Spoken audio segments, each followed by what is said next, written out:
Why you should not parent with shame. So as a parent, are you raising your children with shame? Are you using the language of shame? Are you using the voice of shame?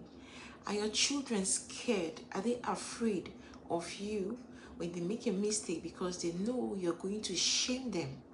Now, when shame becomes your parenting style, it disempowers your child.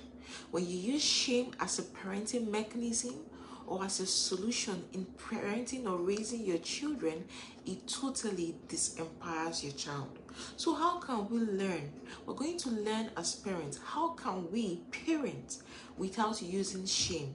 How do we even understand that we're using shame in our parenting? Because it's possible that some of us are parenting our children from the point of shame.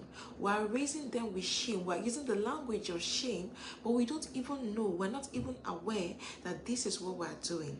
Most of us think it's the norm. It's just what happens. But I'm here to tell you that when you raise your child in shame or with shame, you disempower the child. So what are the things we can begin to do? What are the things you can begin to do to raise your children not with shame but to empower your children? Number one, you must be able to identify the shame language. So what language do you use on your children? When your child has made a mistake or when your child has done something, what is your first reaction as a parent? Most of us, we ask our children, what is even wrong with you? When you ask a child, what is wrong with you? The child begins to wonder, okay, what is wrong with me? Is something actually wrong with me? I think there's something wrong with me. Even an adult, when you ask an adult, what is wrong with you? The adult will begin to look around, okay, is there something really wrong with me? And that is where second guessing starts. The child begins to second guess themselves. The child begins to wonder. That is where the issue of self-esteem, self-confidence starts. The child begins to look at themselves. The self-confidence and the self-esteem of the child begins to reduce because the child starts to wonder, is there something actually wrong with me? So as a parent, what language do you use on your child? Stop using those languages or those labels that disempowers your child. Because the truth is that when you use those languages or those labels, the child begins to wonder, is something actually wrong with me? Maybe there's actually something wrong with me. And you disempower that child. Instead of correcting that child to make a right choice or a right decision later on, the child is disempowered and the child begins to feel, okay, I think I'm just good at making wrong choices. And you find the child occasionally keeping up to that standard of making wrong choices. Then number two, what we can do to break this circle of raising our children in shame is to identify the lie of perfectionism. Now, shame thrives where grace is absent. So as a parent, do you extend grace to yourself? Do you extend grace to your children? Most of us extend grace to other people. You extend grace to the children of other people, but when it comes to your own, you don't extend grace to yourself. You fail to extend grace to yourself. You fail to show compassion to yourself or to your children. Now, for us as parents, to parent our children, not with shame, we must be able to identify that there is a lie of perfectionism. Don't try to be the perfect parent. Don't want your children to be the perfect parent. Rather, your children should be able to make mistakes at home, and you should see those mistakes as teachable moments, as tools to teach them, to guide them. Because when your child makes a mistake, it just shows you the area your child is struggling. And what you do is to get to work to help that child to navigate through that challenge, to help that child to navigate through that difficulty so the child can make a better choice or a better decision later on. So there is a lie of perfectionism. Don't wait for your child to get everything 100%. Learn to extend grace. When your child makes a mistake, you correct the child, you teach the child, you keep on teaching till the child gets it. So we must identify this lie of perfectionism and extend grace in our home, extend compassion in our home. It's going to help you. It's going to help us not to raise our children with shame. Then the third way we can break free from this circle of shame, or the third way we can raise our children without shame, is to replace correction with connection. So as parents, we must learn to connect with our children. Are you always correcting, but you're not connected with that child? Even as an adult, you will not really communicate or discuss your issues with someone you're not really connected with. Because connection is the key. You must lead with love as a parent, even in discipline. Even when you discipline your child should not see that my dad hits me. Your child should be able to understand that my father, my mother, they discipline me because they want me to make a right decision or to make a better choice later on in life.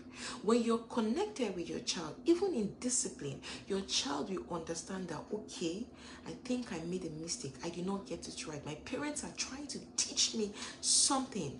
So as parents, we must learn to correct, to connect over correction. So focus on connecting. When you focus on connecting, every other thing works. Every other thing will be easy. So are you connected with your child?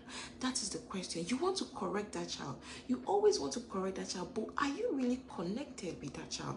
Do you understand what is happening in the life of that child? Are you even connected with yourself?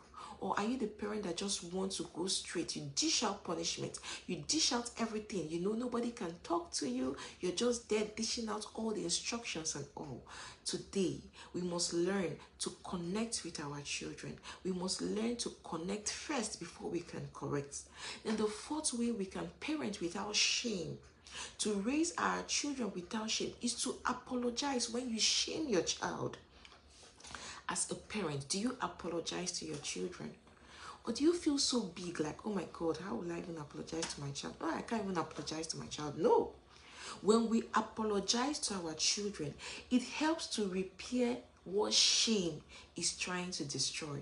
When you shame somebody, you shame your child, your wife, your spouse, or anybody. For example, the person has made a mistake, and you come and just scream and yell, what is even wrong with you? And you can see that this person is actually feeling bad or feeling sad because of your reaction. Do you go back to amend that relationship? Do you go back to repair that relationship? Even if you made a mistake, do you go back to tell the person, okay, I think I overreacted, or I think I raised my voice too high? We must learn to apologize when we shame people. Don't think it's your right. Don't think it's the right thing to do. You must apologize. It helps to build your relationship with your child. Then the fifth step, or the fifth way to parent without shame, is to teach identity, not just behavior. We must remind our children who they are, not just what they do. So when your child makes a mistake, don't remind them of what they do. Don't remind them that they've made this mistake. They've been making this mistake severally. They've made this mistake several times. But remind them of who they are. For example, your child has spilled water on the floor. Don't tell your child, you always spill water on the floor. Tell your child, you can hold this cup properly next time. Teach your child what to do. Remind them that they have the power to hold this cup properly. They have the capability to hold this cup properly. They have the power to hold this plate such that it doesn't break. We must empower our children. Remind them of their identity. When they make a mistake, when they tell you, Mom, I can't do this, tell them you can do all things through Christ who strengthens you. Don't tell them you always don't listen, you always don't get it right. No, we must learn to teach, to re-emphasize, to echo, and keep on teaching identity, not just behavior. So teach your child who they are, their identity, not just their behavior. So as a parent, we must parent with grace, not guilt. You must extend grace to yourself.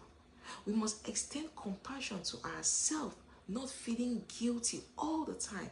Guilt of the things we've not done, guilt of the things we've not achieved, guilt of the things our children have not yet achieved, the milestones our children have not achieved or have not reached. We must learn to begin to parent with grace and not shame. Not shaming our children, because when we shame our children, we disempower them. So as a parent, how have you shamed your children in the course of your parenting? Can you reflect? Can you journal? Can you begin to repair that relationship? Can you go back and have a conversation with your child and start to walk this journey of parenting your children, not with the language of shame? Because when you parent anybody with shame, even an adult, when you speak to an adult in a shameful way, you disempower the person. You don't empower the person. So I believe this video has been helpful to you. Please like this video. Please share this video. Please subscribe to our YouTube channel, The Renewed Parent Academy. And my name is Chioma Odikulu. Thank you.